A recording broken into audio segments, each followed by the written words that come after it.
12वें अध्याय का 1 से 4 श्लोक चल रहा है। उसका कल जो पढ़ा गया था उसका अंतिम पैराग्राफ पढ़ देते हैं।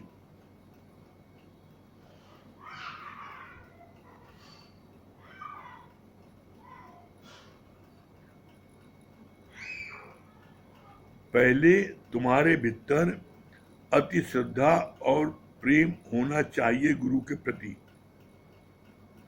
किसी कुशल एमबीबीएस डॉक्टर का प्रिस्क्रिप्शन तुम्हारे पास हो भी तो भी अगर वो डॉक्टर लिविंग नहीं है तो तुम उसकी दवा कैसे लोगे।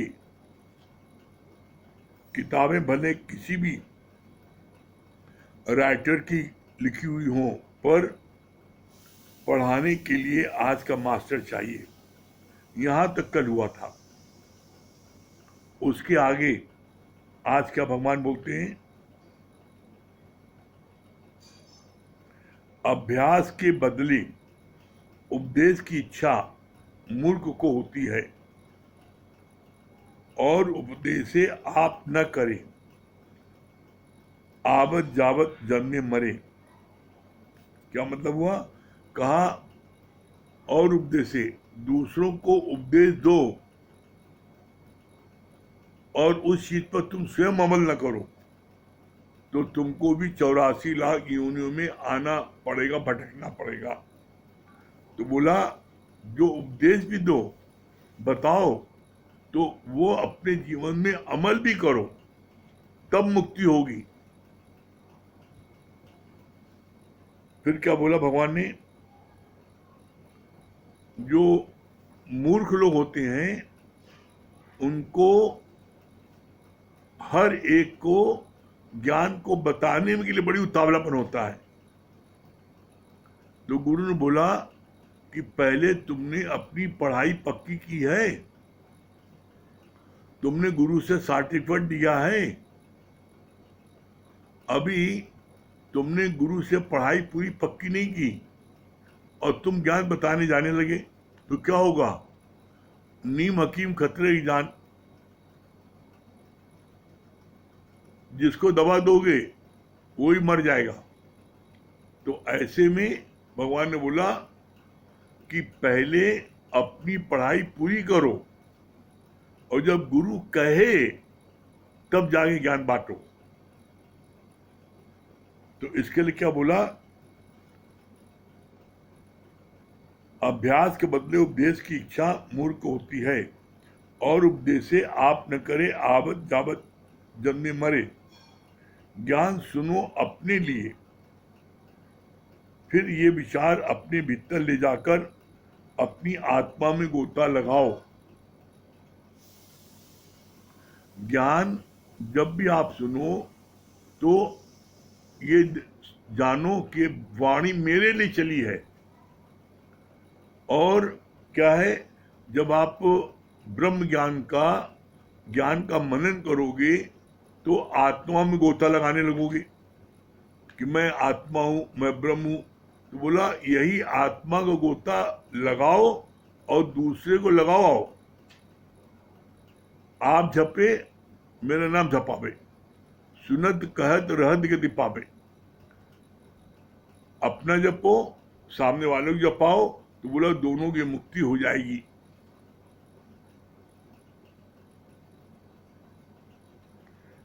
फिर क्या बोला भगवान ने, बड़ी अच्छी बात बोली,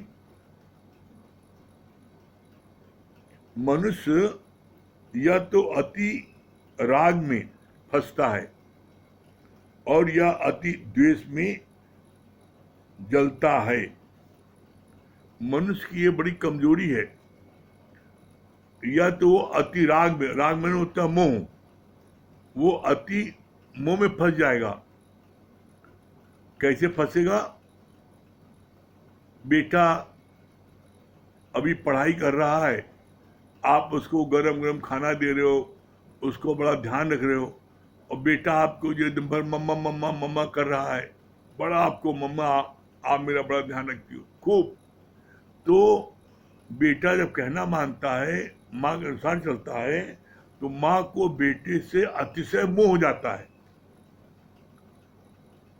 अम्मो हो गया तो उसके बच्चे के खातिर बच्चे को घुमाना फिराना खिलाना पिलाना, इसके लिए वो सत्संग नागा भी कर देगी। गुरु के बाद मिलने नहीं जाएगी, गुरु को भी छोड़ देगी नहीं, अभी बच्चे का मामला उसको पहले देखें।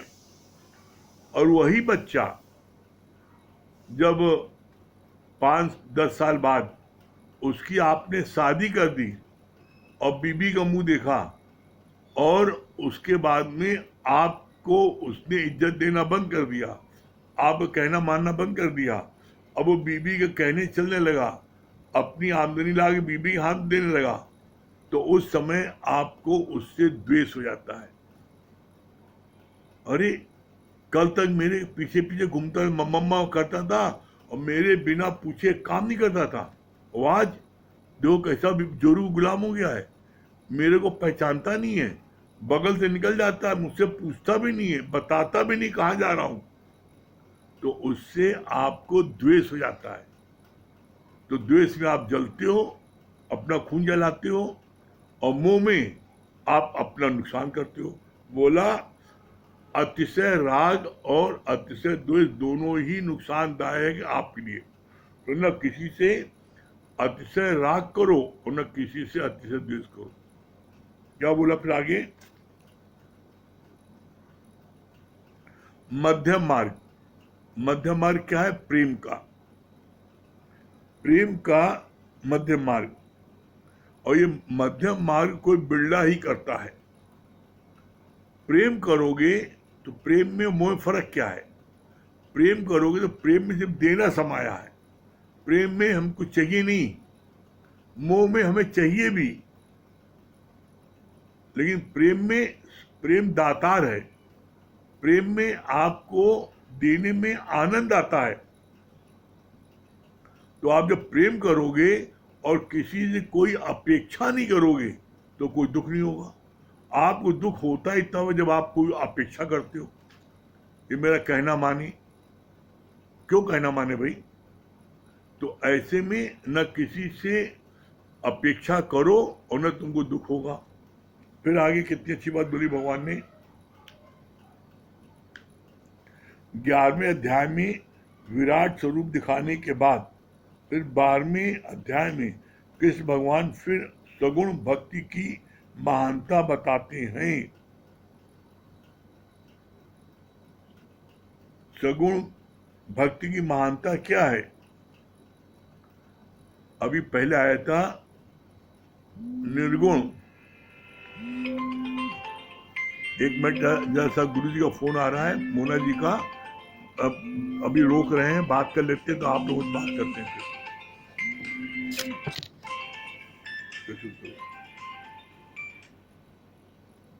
हाँ मोना जी हरिओम।